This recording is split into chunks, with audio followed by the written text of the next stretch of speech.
Yes, we need a revolution, but a revolution of human perception, a revolution of human awareness from which everything else comes. As the Beatles said, but when you talk about destruction, don't you know you can count me out? What's the point? You're just playing the same game and calling it a different name. We don't need to hate this control system, because if we hate the control system, we become the control system. We're bigger than that. We don't bloody take what it's trying to do and love in its true sense. My goodness me, you try messing with that in terms of telling it what to think and do. But you don't have to hate, you just become what you hate.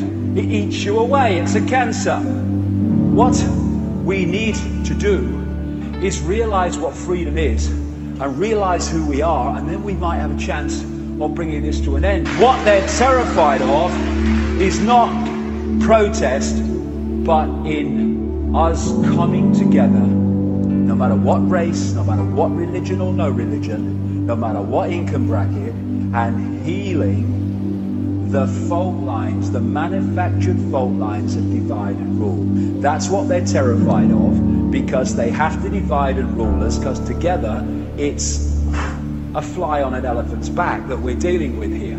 Injustice anywhere is a threat to justice everywhere. Part of that coming together is that someone else's injustice is our injustice. If we only think injustice is worth challenging when it's something that affects us, we are allowing that cancer of injustice to grow and grow and grow, and eventually it will knock on our door. As Pastor Nehemiah said, first they came for the Jews, and I was not a Jew, so I did nothing. Then they came for the communists. I was not a communist, so I did nothing. Then they came for the trade unionists. I was not a trade unionist. I did nothing. Then they came for me, and there was no one left to speak out for me. We need to stop complying and start defying by non-complying. There will be no change. We have to comply with our own enslavement, because the numbers mean we cannot be enslaved otherwise. Comply with our own enslavement? No, no, no. Supporting the non-compliance of others, of their enslavement? Yes, yes, yes. We need to come together. As George Orwell said, until they become conscious, they will never rebel, and until after they have rebelled, they cannot become conscious. Well, how about not rebelling? How about just not cooperating? Not cooperating. Okay, some guy in a suit, whoever it is, comes out of the White House, comes out of Downing Street. We've had a meeting, we've had a discussion. This is what we're going to do. This is what's going to happen. And if, when they said this is what we're going to do, vast numbers of people said we ain't doing it, no power. Our enslavement is our compliance with our enslavement. We need what I call the non-comply dance, compliance, where people dance to a different drum, dance to a different beat. No, no more do we comply out of fear of not complying with these dark suits and people.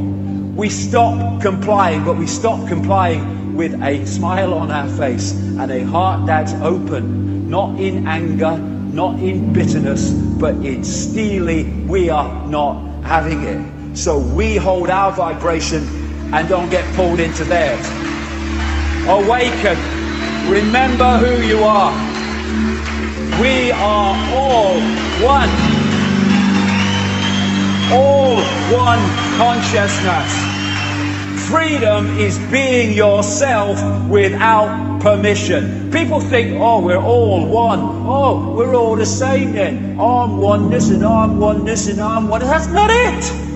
When you disconnect from oneness into the limitation of mind and senses, that's when you become, I'm not oneness, I'm not oneness, I'm not oneness. Oneness is one.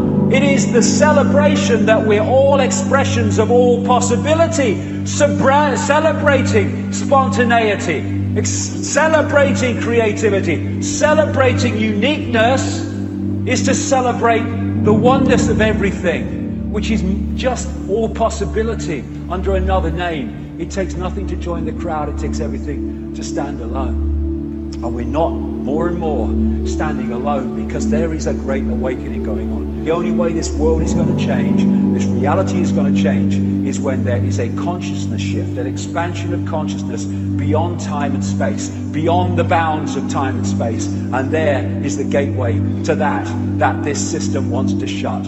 Open our minds and clear our minds of the clutter, the irrelevant clutter that the system wants us to take seriously. Breaking the spell, breaking the hypnotic trance, breaking the trance that these people put us in, and ignoring all this crap from bloody teachers and media and politicians and all the rest of them. Shut the fuck up!